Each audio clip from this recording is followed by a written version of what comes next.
يا صباح الورد والفل والياسمين على عيون اغلى متابعين. ازيكم حبايبي؟ اخباركم يا رب دايما تكونوا بخير. النهارده ان شاء الله الفيديو بتاعنا مشكل كده، يعني احنا رحنا الغيط وعملنا شويه مخلل هناك، شوينا ذره، عملنا شاي. خدتكم جوله جميله كده هتحبوها. النهارده فيديو ريفي من الدرجه الاولى. بسم الله ما شاء الله اللهم بارك. بدأنا كده ان شاء الله الفيديو هيبقى مميز، هيعجبكم. بس اهم حاجه ما تنسونيش في اللايك والشير والسبسكرايب ان شاء الله كده للقناه، وشدوا حيلكم معايا شويه علشان الصفحه ترفع شويه. هنبدأ بقى. أخدنا كل حاجة معانا، أخدنا الشطة والملح والخل والورق اللورا والذرة والشاي، وعملنا شاي بنعناع وشوينا ذرة، وعملنا بجد حاجات جميلة. النهاردة الفيديو مميز وهيعجبكم قوي. خدنا اليوم كله كده في الغيط. حتى كنت ناوية أعمل شوية مخلل في الفيديو في البيت فوق في السطح، علشان خاطر المطبخ الجديد اللي احنا عملناه فوق السطوح. قلت لا، خلينا نعمله النهارده في الغيط كده مع بعضينا، يبقى فيديو مميز وحلو ومشكل مع بعضينا كده وجميل. سقوا الارض الجماعه، غسلنا منها بقى المخلل بتاعنا. بجد بجد الفيديو مميز ويعجبكم قوي. غسلنا حاجاتنا هناك، انا كنت غسلاها في البيت قبل ما اجي، بس حبيت ان انا اشطفها معاكم هنا برضو علشان لو جه عليها عفره من الطريق ولا اي حاجه. تعالوا كده نبدا ونسمي بالله ونصلي على الحبيب المصطفى. اللهم صل وسلم وزد وبارك عليك يا حبيبي يا رسول الله، وعلى آلك وأصحابك أجمعين. احنا بدأنا هنا كده من البداية خالص. البداية بتاعتنا بداية مميزة. احنا هنا في الغيط عند الجيران، عندهم عنبة كده، بحيث ان هي تكون هاوية وفي الوقت نفسه ظل، يعني هاوية وظل. بدأنا فرشنا قياسنا وحطينا حاجتنا عندها كلها. ريتاج معايا النهاردة ويوسف والشباب كلهم معانا النهاردة ان شاء الله. كده هيبقى فيديو جميل بإذن الله. هتبدأ بقى ريتاج تعدل في الحاجة كلها. في الأول خالص جايبة مصحف بتاعها علشان هي عندها دورة بتاخدها الصبح كل يوم من الساعة 8:30 لغاية الساعة 12 الظهر. بتيجي في الدورة بتاعتها دي، بحيث ان احنا بنكثف الحفظ شوية، يعني غير الكتاب تبع المدارس. يعني واحنا في المدارس بيبقى الحفظ بتاعنا في اليوم مثلا 3 آيات 4 آيات 5 آيات بس، جنب الدروس بقى والمدرسة والصحيان بدري وكل الحاجات دي. لا، احنا في الدورة دي المعلمة بتاعتهم بتاعة الكتاب بتعملها كل سنة في ال3 شهور بتوع الأجازة، بحيث ان هي تلخم الأولاد شوية، يعني تخليهم يتلخموا يعني بحفظ القرآن أحلى ما يشتغلوا بحاجة تانية. بس بتكثف لهم الحفظ بحيث ان هم بيجيبوا بقى نص صفحة صفحة صفحة ونص، على حسب بقى السن بتاعهم وعلى حسب قدرة الحفظ بتاعتهم عندهم قد ايه، وربنا سبحانه وتعالى هو اللي بيقوي يعني. بس جبته معانا بقى بحيث ان انا احفظها برضو من العصرية للمغرب كده، الوقت ما يروحش مننا في الفاضي، يعني عبال ما الحاجة تعمل اللي احنا بنجهزها ابدا احفظها. بس فضينا بقى الحاجه بتاعتنا كلها كده بنفس الشكل، او القران بتاعنا لازم طبعا في البدايه ربنا ان شاء الله كده يجعل اولادنا كلهم من حفظه القران الكريم يا رب اللهم امين. وبعد كده ببدا اديها بقى، يعني اقرا لها ايه بايه وهي تركن جنبي تحفظ فيها لغايه ما انا اقضي مصلحه تانية، عشان انا ما انشغلش وهي برضه ما تنشغلش عنها والوقت يروح منها. تعالوا بقى هنا كده مع بعضينا. جبت الجرادل بتاعتي، جبت السلكه بتاعتي، جبت شويه صابون في ازازه صغنونه كده، كانوا الولاد جايبين فيها زبادو. حطيت فيها شويه صابون على القد علشان ما تتكبش مننا يعني. هغسل بقى كل الجرادل دي كده بالغطيان بتاعتها علشان خاطر احط فيها المخلل. هنعمل المخلل النهارده من ميه الابار، من ميه الايسون. احنا بنسميها ايسون بس هو اسمه الابار، ماشي. دي مبحوث مواسير لتحت حوالي 25 متر او 30 متر على حسب اللي انت هتبحثيه لتحت. بيجي طبعا ليه ناس مخصوص بتعمله، اللي هو بنسقي منه دلوقتي هوريه لكم في الفيديو. هنا بقى الذره بتاعتنا جبناها لان خلاص الموسم عدى واحنا ناسيين اصلا نشوي ذره. ابو يوسف اشتراها لنا من المركز، من اللي هو عند الموقف بتاع بلدنا، وجابها علشان نشوي. هنشوي بقى منها برضو مع بعضنا في الفيديو. دي الالعاب بتاعت ريتاج، حبيت اوريها لكم كده. هي بتحب تقعد تطبخ مع نفسها على البوتاجاز وتقلب وتودي وتجيب. الشنطه دي كنا جايبين فيها فوط، بس طبعا هي حطت فيها الحاجه بتاعتها. ده مطبخ على بعضيه كده هي عاملاه يعني. بس هبدأ بقى شغلنا على طول مع بعضينا. هنجيب المخلل وتعالوا بقى نروح في مكان افضل من هنا. هنا الطريق برضو باين شوية. هنروح بقى في مكان يعني ايه مقفول شوية عن هنا، علشان هنا شايفين الطريق باين خالص للفيديو خالص يعني. لا، احنا عايزين نبقى في مكان يعني مقفول شوية. هنا بقى ده الايسون اللي انا بقول لكم عليه، احنا بنسميه ايسون بس هو المفروض اصلا حفر ابار يعني. العين بتاعته مبحوثه لتحت حوالي 30 متر، فالميه بتاعته ميه نظيفه جدا، بتبقى ساقعه قوي زي ميه التلاجة كده، وحلوه كمان، بيبقى طعمها جميل ومسكره لان دي من تحت خالص، مش جاي لها اي حاجه خالص من فوق، من على الاراضي من فوق، زي ميه الترمبه كده لو واخدين بالكم. ده اسمه ايسون، بيتعمل بيدخل في مبلغ كبير، لكن بيسقوا بقى منه الزرع والحاجات دي بتبقى ميته انضف من الترع، بتبقى ميته انضف، لان الترع الوقت بقى محطوط عليها مصارف وبتاع، الزرع بتاعها بيبوظ، بيبقى فيه سوس ودود وحاجات كده بتبوظ الزرع. لا الابار دي بتبقى ميتها نظيفه جدا ورايقه جدا. عندنا هنا في الفلاحين بيعملوا منها الشاي، بيعملوا منها اي حاجه بيشربوا منها، لو واحد بيسقي مثلا وعطشان بيشرب منها، مش محتاج ان هو يروح البيت ويجيبه كده يعني. ميتها نظيفة جدا جدا، بتبقى ساقعة قوي وانت بتعملي منها كده ما شاء الله، عاملة زي الحنفيات بتاعة السبيل. شفتوا حنفيات السبيل لما مثلا حد يتوفى ونعمل له حنفية سبيل على الطريق كده، بنعملها برضو، بتبقى جميلة، ميتها بتبقى ساقعة وحلوة قوي، بتيجي تغسلي منها فرشة او تدعكي منها مواعين او كده، بتبقى جميلة. ده بسم الله ما شاء الله اللهم بارك، ده سمسم تبعنا. الذرة اللي جنبه بتاعة الجيران، بس لسه ما طلعتش كوز ذرة، لسه يعني لسه بدري عليها على ما تطلع كوز الذرة، مزروعة متأخر شوية. بس هغسل بقى الجرادل بتاعتي دي. الجرادل دي لما مثلا بروح اجيب توابل من المحل، احنا بنجيب من محل جملة، بيبقى فيه الجرادل دي بتاعت توابل سمك، توابل لحمة، توابل فراخ، وبتخلص. فبقول له يعني لو ما فيها زعل اديني جردل او اتنين، او اديهم لي بالفلوس، يعني شوفوا ب5 جنيه الجردل ولا ايه، واديني جردل ولا اتنين بستخدمهم بقى في الحاجات دي. فيما بعد ان شاء الله احنا جبنا جاموسه ان شاء الله باذن الله، ربنا يرزقنا منها الخير. هبقى اصور لكم بقى الحليب والخض والحاجات دي كلها ان شاء الله في الفيديوهات اللي جايه. اعملوا بس اشتراك في القناه كده وتفعيل الجرس على الكل، علشان باذن الله لما ننزل اي فيديوهات تانية بتحبوها ريفي كده حلوه ان شاء الله يوصل لكم الاشعار وتدخلوا على الفيديو، وان شاء الله هتستمتعوا معانا بالفيديوهات جميله ان شاء الله باذن الله يعني مع بعضنا. بس غسلت بقى هنا الجرادل وغسلت الخيار، انا غسلاه في البيت طبعا باللوفه بتاعه الخضار، وجبته معايا عشان بحيث ان هو ما يغلبنيش هنا في الغسيل، لان برضو المكان هنا مش اوفر حاجه علشان تغسلي فيه يعني. تمام. بس غسلته وبرضه شهدته كده علشان واحنا جايين في التروسيكل لو في عفاره، لو في ترابه جت عليه ولا حاجه، لان احنا جينا طبعا في التروسيكل والموتوسيكل والحاجات دي.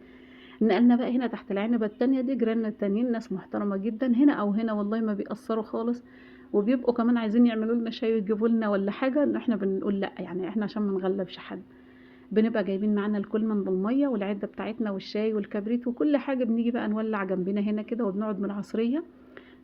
ولفت بصراحة جاي اقعد القعدة دي. كنت زمان لما بقالي حوالي 20 يوم كان عندي اللهم بارك، ربنا يشفيني ويشفيكم ويشفي الجميع، كان عندي فورة في الدم شوية من شوية زعل كده، وكانوا بعد بقى ما بعت القناة الكبيرة والكلام ده كنت زعلت شوية كده، وفي زعل تاني كده بسيط، فجات لي الحتة دي، فبدأوا بقى يجيبوني كل يوم العصر معاهم هنا لغاية يقولوا لي شم بقى هوا كده كويس من الزرع كده، هوا نظيف وحلو. فولفت بصراحة اجي معاهم. انا صحيت والله والحمد لله، الحمد لله والفضل لله والشكر لله، ودعوات امي وابويا ووقفت جوزي معايا، ربنا يحفظهم يا رب ويبارك لي فيهم الثلاثة، امي وابويا وجوزي وولادي، ربنا يحفظهم، وقفوا معايا وقفة حلوة، كانوا بيقضوا لي المصالح في البيت بصراحة، لان ما كنتش بقدر اقف في الحر خالص، والدكتور كان مانع عني وقفة المطبخ، فهم بصراحة اللي كانوا بيطبخوا يعملوا كل حاجة. تعالوا بقى خلونا في المخلل بتاعنا، ربنا يشفيني ويشفيكم ويشفي الجميع، قولوا امين واكتبوا لي دعوة حلوة منكم في التعليقات كده، ربنا يحفظكم لو انتم معايا لسه لغاية دلوقتي.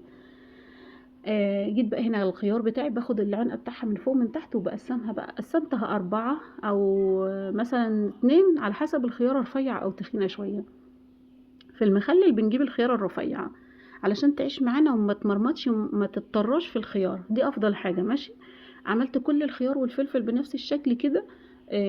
حابة بس أجيب لكم حاجات من الطبيعة، أوريكم الطبيعة شكلها عاملة ازاي. عندنا في الريف هنا على قد ما هو تعب ومجهود في الشغل يعني مثلا ممكن الولاد يروحوا لغاية يجوا مبهدلين نفسهم بزيادة عن اللزوم، يعوزوا تشريف وغيار النظيف والكلام ده، بس بصراحة بيبقى حاجة حلوة يعني، بتبقى حاجة جميلة. شايفين الفلفل هنا بعمله بنفس الشكل، بعين العنقة بتاعتها وببدأ أقطعها 2 3 4 على حسب قرن الفلفل كبير أو صغير. آه، مش بفتح بقى زيادة عن كده، هي بتتقطع بتدي للخيار طعم جميل، والحرقان اللي فيها لو فيها مثلا بيحرق شوية الفلفل بينزل في المية بيخلي الخيار طعمه جميل. فببدأ اقطع كل الفلفل بنفس الشكل والخيار بنفس الشكل اللي قلتلكم عليه، وهنحط له بقى نعناع وشطة وتوم والحاجات دي كلها. يعني بجد بجد هنعمل حاجة حلوة، يبقى شكله جميل وطعمه كمان هيبقى حلو قوي بعد ما يستوي، هوريهولكم الفيديو اللي جاي بإذن الله. تعالوا بقى هنا كده، وانا بشتغل في الناحية التانية الولاد هنا حاطين لنا كوباية شاي، مولعين ولعة حاطين لنا كوباية شاي، بس قلنا هنشوي الذرة لما كلهم يبقوا موجودين معانا، لان هما في المرحلة دي حد بيسقي حد بيحش للدبش للبهايم يعني، حد قاعد جنبنا بيصور وبيعمل الشاي، فهم مشغولين يعني. قلنا احنا خلاص عشان ما يبقاش مشغولين ونشرب احنا لوحدنا، لا لما يجوا باذن الله. هنا بقى جبت فصين توم، كنت جايبهم برضو معايا من البيت، لان الارض احنا طلعنا اللي في الارض، يعني طلعنا التوم اللي في الارض وديناها البيوت من فتره، فمفيش توم في الاراضي دلوقتي. جبنا معانا راسين توم، وهبدا ان انا اقشرهم بنفس الشكل، وهجهزهم للمخلل. المخلل بيحتاج توم، اللي هو المخلل الفلفل الخيار والفلفل بيحتاج توم، بيديله طعم جميل، بيبقى حلو قوي، بيديله طعم جميل بصراحه يعني في الصين التوم اللي احنا بنحطهم. دي ورقة العنب اللي احنا اخدنا منها الفيديو اللي قبل اللي فات. العنبة كان ورقها طري وجميل قوي قوي قوي، بس والله حطيته في التلاجة لسه ما حشتوش يعني. لما نيجي نحشيه ان شاء الله هنجيب مع بعضنا في الفيديو، وهنحشيه مع بعضنا مع الكرنب والحاجات دي يعني بإذن الله.